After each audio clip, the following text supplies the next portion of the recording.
Hey everyone, and welcome back to our Outer Terror how-to, where we teach you how to not die. In today's lesson, we will be discussing pro gamer strats and guides for each of the chapters in the game. By the end of today's video, you'll be an expert in each story of the game. Without further ado, let's get right into it.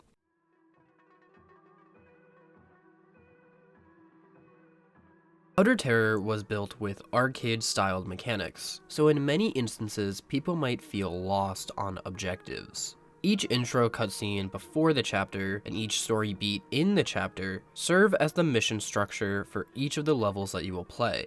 Pay close attention to these in order to navigate your way through each chapter. The objective of Grey Death is to survive for a specific amount of time, and once that time is up, the boss will spawn, the boss being the ultra mass of human meat fungus. Until that happens, there are plenty of other things to do. Once you help the scientist in Kleinwood Town Square, there are side quests that open up for you. One particular adventure is the Bunny Man, and one is the struggling comic book artist. There is also a mainline mission given to you by the scientist to find the radio tower. The radio tower in this level spawns in a random location, so it can be difficult to find. Your best strategy for this is to loot bodies while looking for the radio tower. If you find a battery, don't use it. This way, when you reach the radio tower, you'll be able to finish the radio tower man's request immediately, and won't have to go out and search for a battery. Overall, Grey Death is the most straightforward chapter. If you can't be bothered to do any of these things, just make sure that you don't die, and you'll still complete the chapter so long as you defeat the boss.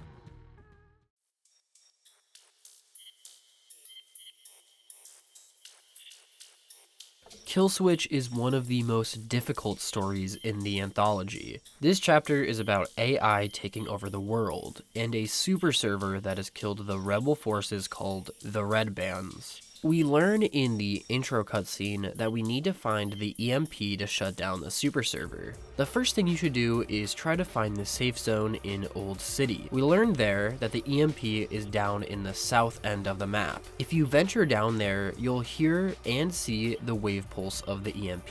The EMP can be in one of 5 different locations, so keep looking for it if you don't immediately find it. Once you find it, return to the safe zone and place the EMP. If you lead the super server here, you'll be able to damage it, destroy it, and complete the story.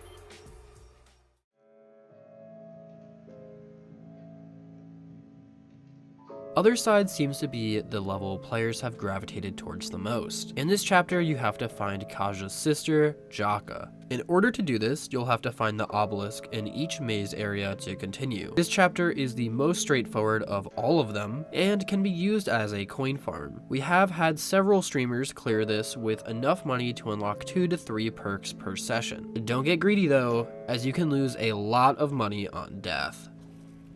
I think you're done after this though. I think this is the last one. Wow.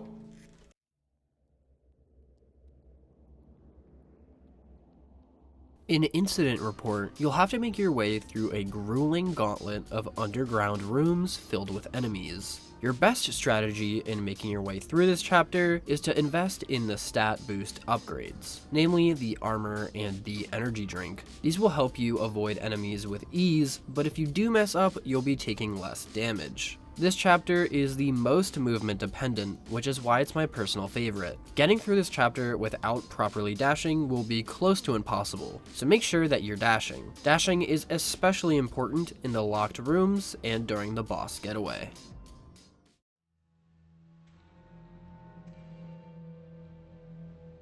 In Frostbite, the objective is to keep the furnace of the science bunker burning in order to keep the townsfolk alive. In order to do that, you need to bring over fuel. Fuel is an item that can be used in order to heal yourself and damage your enemies. The cold will also damage you slowly at this level when you leave the safe zone. In order to complete this chapter, you'll have to survive the hordes of enemies while keeping the furnace burning and not dying. My basic strategy for this level is to go out and get the fuel tanks that are furthest away from the safe zone first. This way, once the enemy spawn rate increases, you won't have to go far in order to get more fuel. This will keep both you and the furnace safer.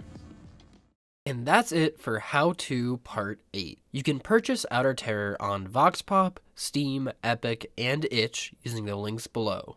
We hope you are all having a happy and healthy day, and we'll see you in the next one.